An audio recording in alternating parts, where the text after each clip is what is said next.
dava para discernir mais quem é o filho do filho, nenhum outro do outro. Veja o que a vida faz. Em uma conversa particular com Esaú, ele diz: meu filho, eu estou ficando velho, e você é bom de caça, você sabe preparar uma comida que eu gosto, vai preparar um guisado para mim, uma caça, que chegou a hora de eu transmitir a você as bênçãos, e pelo direito da primogenitura era dele, bênçãos de Deus e bênçãos da maior altura possível. Então Rebeca ouve a conversa e lembra da promessa de Deus. Mas aqui é o jeitinho quando eu falo de ser humano. Se ela tivesse o cuidado de contar a Isaac o que Deus lhe falou, quando Deus disse que o menino ainda no ventre, se ela tivesse dialogado com Isaac, não ia ter esses problemas. Porque, obviamente, na hora da decisão, isso ia pesar. Que ela tinha dito que foi Deus que falou, e a voz de Deus ia prevalecer. Então há coisas, há segredos que não podem serem ocultados para as pessoas corretas. Então, como ela não contou e ouviu, então vai entrar agora, corrigir um erro do passado, aí vai dar um jeitinho. A Bíblia diz que Esaú era peludo e Jacó era liso. Então ela chama Jacó e diz: olha, eu ouvi o seu pai dizendo que chegou a hora de abençoar o seu irmão. Veja que coisas. Então, meu filho, por mais que o Esaú fosse bom, por mais que você coma da melhor comida, mas a sua mulher é diferente. Eu digo porque Deus me deu o privilégio de almoçar em restaurante que 4 pessoas pagam R$2.000. Eu tenho, pela misericórdia de Deus, jantado, almoçado em vários países de comida que você só vê em filme. Mas quando chega em casa, você já vem pensando na peixada, no arrozinho mole que a mulher vai fazer. Aí você já vem babando quando vai chegar em casa, porque ela sabe o que te cativa. Então ela sabia, por mais que Esaú fosse perito na caça e bom no guisado, ficava longe da mamãe, porque já aprendeu com ela, obviamente. Então ela sabia o que Isaac gostava. E disse: olhe, meu filho, eu ouvi que seu pai mandou seu irmão preparar uma caça, preparar um guisado, que ele vai receber a bênção maior. E na época, hoje se desconsidera muito. Essa semana eu estava diante de um pastor grande do Brasil, pastor de elite, e a gente conversando, jantando, e quando ele viu a minha agenda, disse: que é isso, meu? Digo: é minha agenda. Por quê? Mas não, eu só posso estar aqui se meu pastor liberar. Ele deu uma lição para os pastores dele, porque não é comum. Eu digo: não, meu filho, 15 dias, 20 dias antes eu mando a minha agenda para o meu pastor. Se ele disser não, é não. Isso, você vê, na época aqui também, isso era muito conceituado, porque a bênção dos filhos vinha pelo pai. Por mais que o filho mereça, se a bênção não passar pelo pai, é só o pai dizer não, acabou, e Deus não vai interferir.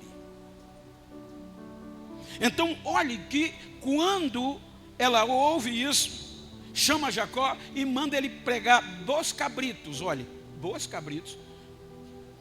Cabrito, salvo engano, ele é até 9 meses. Não é? É o bode até 9 meses. Então, ela prepara o que Isaac gostava, ia dar de lambujo a Esaú. Aí o menino é sábio. O menino diz a ela: mãe, isso vai dar problema, porque a senhora quer me cobrir com um pelo de cabrito. O pelo do cabrito, ele é mais comprido e mais liso, mais fofinho do que o do bode. Então ela diz: não, veja, vamos ler o que é que a Bíblia diz nesse contexto. 27 de Gênesis, capítulo 27, versículo de 8 a 12. Agora, pois, filho meu, ouve a minha voz naquilo que eu te mando, uma ordem.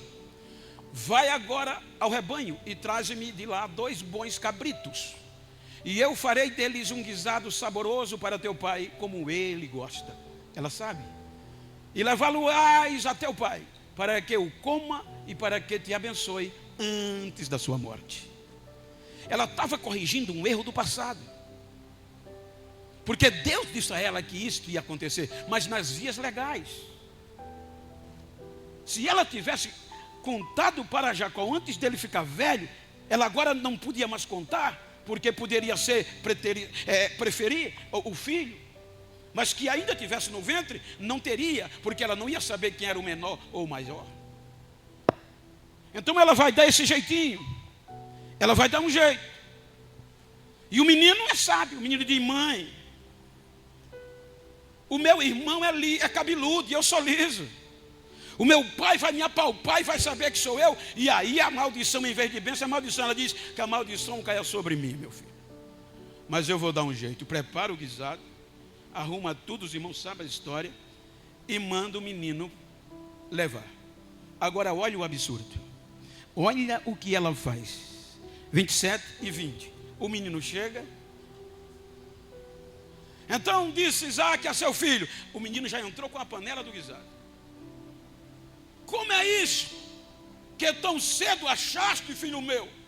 Porque ele estava pensando que era Esaú. Como tão depressa tu encontrasse uma caça e já preparasse? Olha o absurdo.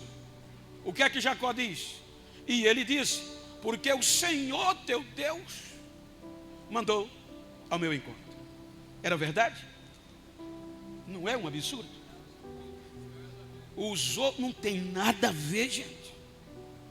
Então o pai vai desconfiar, a voz não coincidia, e a Bíblia diz que o pai chama-o, se aproxima. Esse chamar já foi desconfiança. Se aproxima, meu filho, de mim. E o pelo de cabrito, veja que a primeira coisa que Isaac pergunta é a identidade dele. Ele desconfia da identidade. Então quando ela palpa pescoço, ela sabia os pontos, ela cobriu o menino de pelo de cabrito. Quando Jacó toca, peludo, não enxergava o rosto, corpo, passo, peludo. A voz é de Jacó, mas o pelo é Esaú. E ele acreditou. E aí dá a bênção. Quando Esaú chega, você vai ver que a partir daqui o desespero bate na família. Não era isso que Deus queria. Se Deus quisesse isso, gente, não é um Deus de paz. Deus agora vai trabalhar no erro, porque Ele é Deus e os nossos erros não alteram quem Ele é. Os nossos erros não alteram o que Ele quer fazer. Ele sempre está acima. Então observe que agora, quando o menino vem, vai dar desespero. Esaú se desespera, chora, mas não tem mais jeito. Eu já abençoei, meu filho. Quando descobriram, não tinha mais jeito. Aí eu quero acreditar que aqui ela contou, porque o pai conseguiu conciliar. E abençoou. Então observe o jeitinho que a gente costuma dar as coisas. Isso não é privilégio de Rebeca. Ela não tinha história. E hoje a gente tem, e às vezes a gente ainda faz e é tentado a fazer do mesmo jeito. Precipitação. Isso é comum entre os seres humanos, mas não é a forma correta. Se Deus disse. Hoje eu digo, porque vocês conhecem a minha história, não precisa eu me... Não, o mérito são vossos, mas quantas pessoas não me perguntam: Bento, qual é o segredo, como foi, quantos anos tu tinha? Eu digo: eu já tinha 45 anos. Agora, pergunta ao meu pastor, que eu nunca cheguei para ele para denegrir a imagem de nenhum do meu companheiro para passar. Pergunta a ele se eu nunca pedi um cargo a ele, se eu nunca quis dar jeitinho. Vontade tem. Não é verdade, ser humano?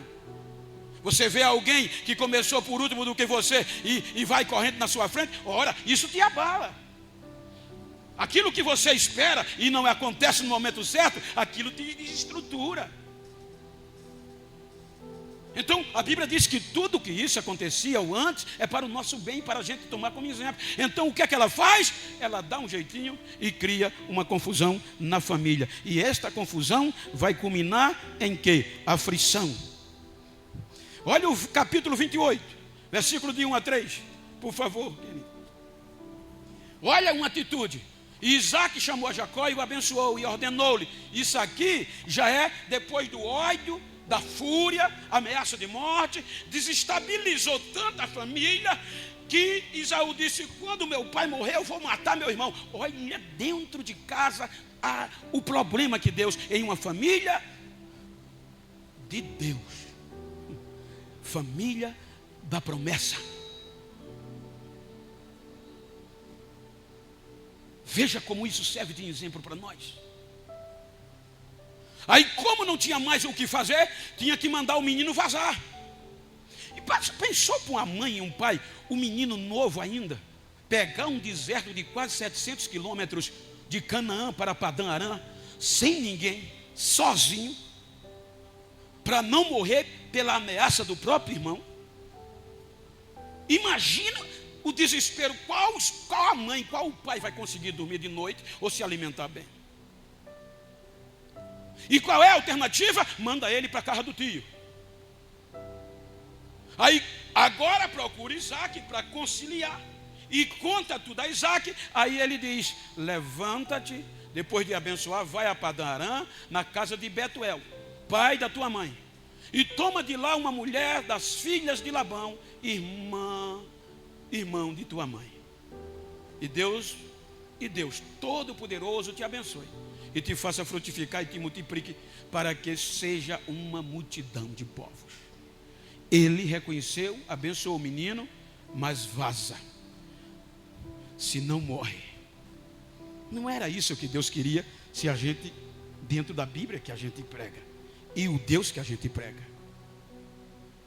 Agora Deus vai trabalhar em um erro que era para ser evitado.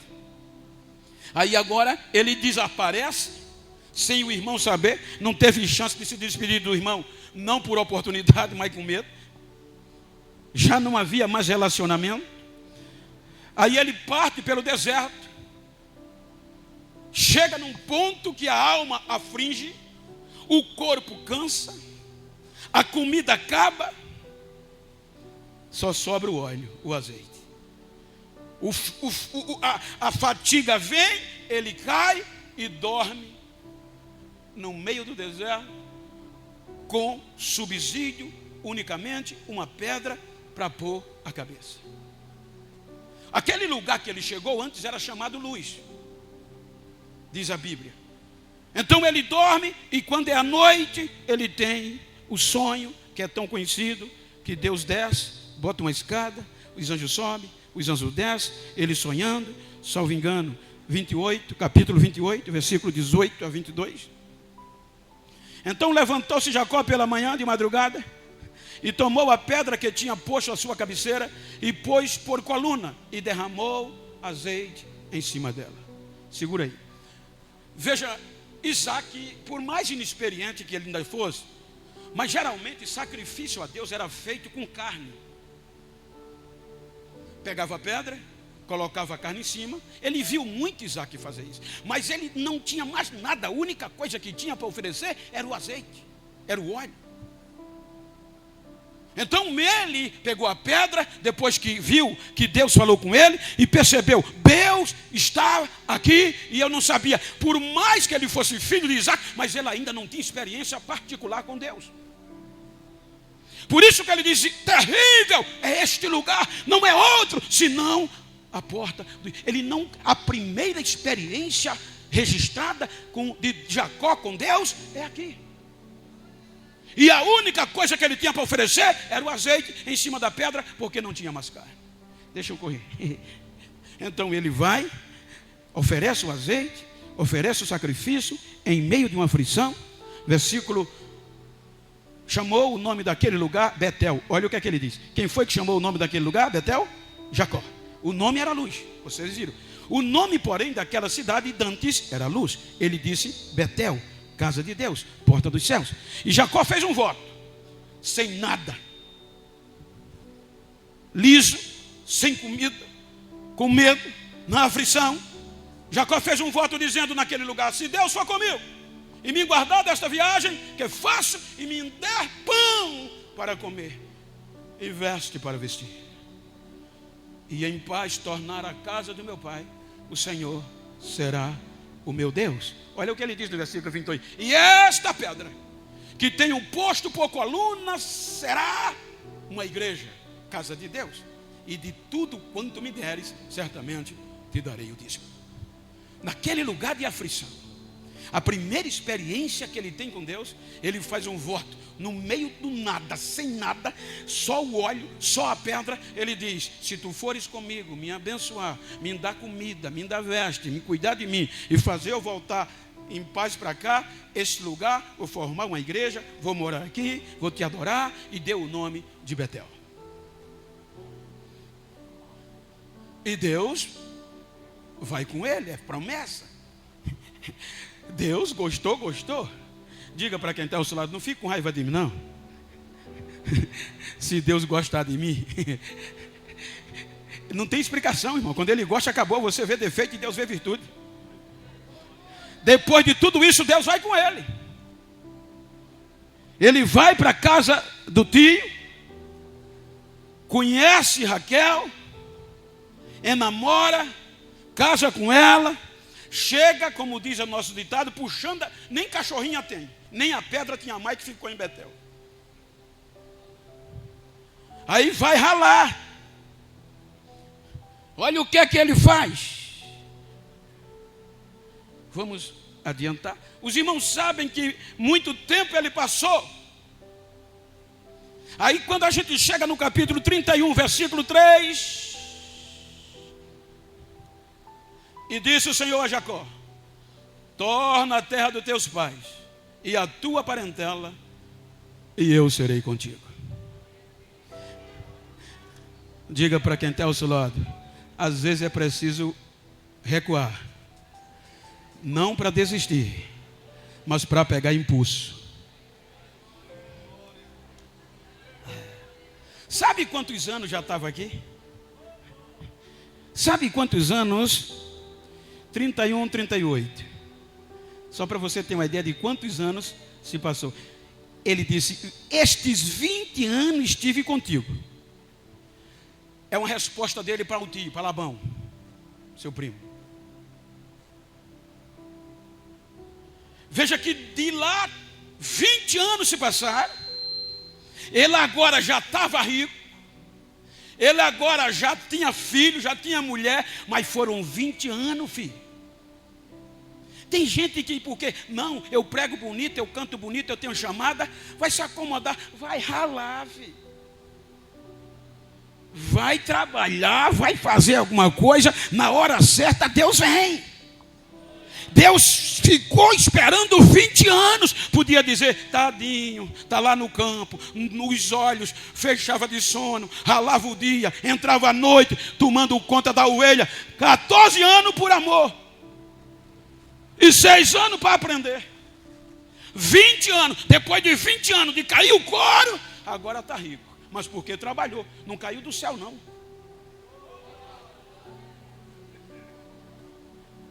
Gente, às vezes eu encontro muitos jovens aqui de Bento, e não são poucos não, eu quero ser como você. Muito bem, você vai ser melhor. Mas aqui tem gente que sabe a minha história, e vocês conhecem, andando em cima de uma carroça chamada Carroça da Mata, pastor. Eu não sei como a gente ainda tem fígado. Porque quem trabalhou na usina sabe o que era uma carroça da mata. Quantas vezes toro de pau, gente, que a gente só faltava ele arrancar, quebrar a gente no meio, saía pulando, arrastando pau, mas ralando até os 45 anos. Aí hoje o cara tem 18 anos, aí eu quero ser pregador, eu quero. Não, Deus tem chamada, vai estudar, vai trabalhar na hora. Se tu tem promessa, Deus vai fazer acontecer.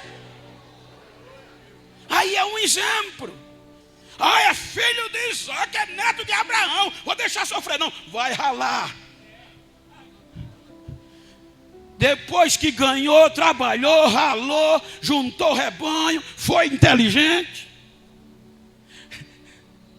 sabia a forma de como o campo agia, sabia como a natureza atuava nos animais, pegou o sogro, não enganou, foi inteligente e ficou rico.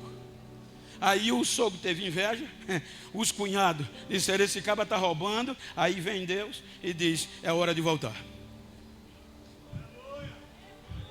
É hora de voltar. 20 anos. Em síntese, ele junta a mulher, as mulheres, junta os filhos, pega a riqueza e parte. Chega no Val de Jaboque. Olha, isso aqui é Deus, gente. É por isso que eu chorei no hino. Faz-me ser como eu era. Tudo rico, agora rico. 12 filhos. 4 mulheres. Tô para derreter. Estava mais rico do que o sogro e os cunhados. E vai voltar. Aí chega no Val do Jaboque. Passa tudo. Mulher, filho, gado.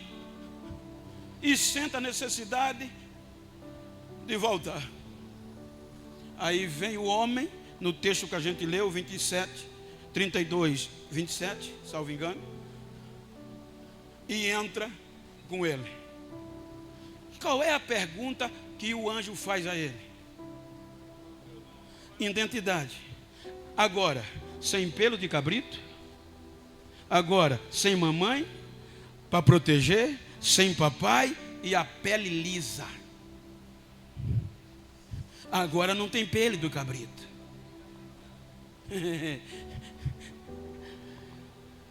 E ele teve que dizer quem era. Agora não é mais Esaú, agora é Jacó. Veja que a única é intencional. A pergunta que a luta, mas a pergunta é única, é diretiva. Vai para a identidade. Ele não teve coragem de dizer quem era o pai, mas agora vai ter que dizer se quiser pegar impulso. Quem é você? Pelo de cabra não se via mais, de cabrito. Agora a pele era lisa e ele diz Jacó. Ele agora conta a verdade. Aí é quando ele enche o coração. Vence com a verdade. Não tinha mais arrudeio. Não tinha mais jeitinho. Agora ou você é o que é, não importa o que você fez, eu quero saber o que você é. Não adianta querer ser colocando pelo de cabrito. Um dia o pelo vai sumir. E você vai ter que botar a cara limpa do jeito que você é. Aí ele volta, depois de 20 anos. E o anjo vem a pergunta. Aí ele volta, 9 horas. Encontra-se com Esaú, faz a reconciliação, já está rico, volta e se esquece do voto. Está rico, para que lembrar? Vamos lá ver? Capítulo 32, capítulo 33. Versículo 18 a 20. E chegou Jacó, salvo a cidade de Siquém, que está na terra de Canaã, quando vinha de Padarã, e ali ele fez o quê? Fez seu assentamento diante da cidade, comprou uma parte do campo, em que estendera a sua tenda, da mão dos filhos de Ramó, pai de Siquém, por 100 peças de dinheiro. Prossiga. E levantou ali um altar e chamou-lhe Deus, o Deus de Israel. Ele levantou um altar aonde não era para levantar. Onde foi o voto? E ele agora compra a terra. Aqui dá para eu morar. Faz morada. Estabelece tudo ali. Uma cidade entre os 2 montes mais principais, uma terra da Bíblia. Agora aqui é o lugar certo. Eu vou e fez mais uma igreja em Siquém. E Deus ficou olhando. Só que em Siquém foi o pior resultado da vida de Jacó. Quando tudo parecia estar estabelecido, o que é que acontece em Siquém? Tudo dá errado. Tinha campo, tinha casa, tinha altar, tinha igreja. Agora imagina, e a idolatria comendo. Os filhos, a mulher, tudo com o Deus de idolatria. E ele sabia. Aí agora aqui eu fico, se esqueceu, estou rico, estou bem, babá, esqueceu que o voto foi em Betel. E às vezes, se quiser pegar impulso, é preciso voltar para onde não queria. Você já dirigiu? Quem dirigiu já sabe. Você vem, está chovendo, vai subir, aí agarrou, atolou o carro. Aí não vai dar, aí vai ter que botar ré. Mas você não vai desistir. É para quê? Só vai pegar impulso e voltar um pouquinho. Voltou um pouquinho, primeira, de novo, vai embora. Mas para pular um obstáculo, vai ter que voltar. Às vezes é preciso voltar, diga, para poder pegar impulso. Foi em Siquém que a filha perdeu a virgindade. Foi em Siquém que os seus filhos, Simeão e Levi, se tornaram criminosos em uma chacina sem precedente na Bíblia. Aí vem em Siquém que o medo se apoderou dele de morte. Tinha campo, tinha casa, tinha filhos, estava rico, tinha gado, dinheiro para comprar o que quisesse, mas a vida virou de ponta cabeça dele e da família. Aí vai entender Deus.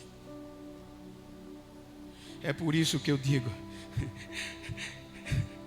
diga para quem está falando, não fique com raiva de mim se Deus gosta de mim.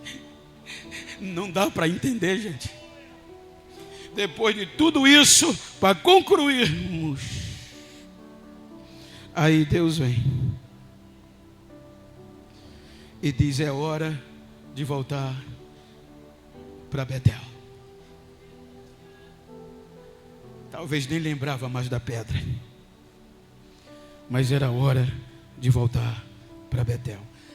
35. Gênesis 35. Depois disso, Deus a Jacó, levanta-te, sobe a Betel e habita ali, faz um altar ao Deus que te apareceu quando fugiste de diante da face do teu irmão. Deus voltou lá ao começo. Foi lá que eu te vi, quando tu não tinha nada, quando tu estava fugindo, estava com medo, quando tu ainda não tinha identidade, e tu me prometeste.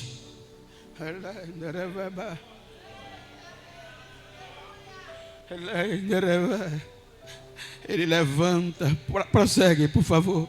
Então disse Jacó à sua família e a todos com quem ele estava. Olha aí, olha, o que estava acontecendo em Siquém? Ele sabia. Tirais os deuses estranhos que há no meio de vós, e purificai-vos, e mudai os vossos vestes. Prossiga, e levantemo-nos e subamos a Betel. E ali farei uma igreja a Deus, que me respondeu no dia da minha angústia, e que foi comigo no caminho que tenho andado. Às vezes é preciso voltar, gente. Versículo 7, para concluirmos. Chegou em Betel, edificou ali um altar, e chamou aquele lugar El Betel, porquanto Deus ali lhe tinha manifestado quando fugia de diante da face do seu irmão. Voltou para Betel, levantou uma igreja, construiu a casa, tirou a idolatria da família, e daí para frente está aqui resultado dessa volta.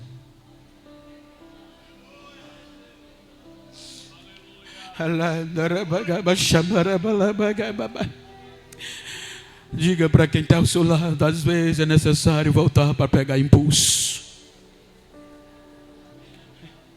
Às vezes parece que está tudo bem, mas o lugar não é aquele. Às vezes parece que está tudo bem, mas a atitude não é aquela. Soberano e eterno Pai, renove a nossa esperança e abençoe os teus filhos, e que venhamos aprender, Senhor, com a história e com os erros dos outros.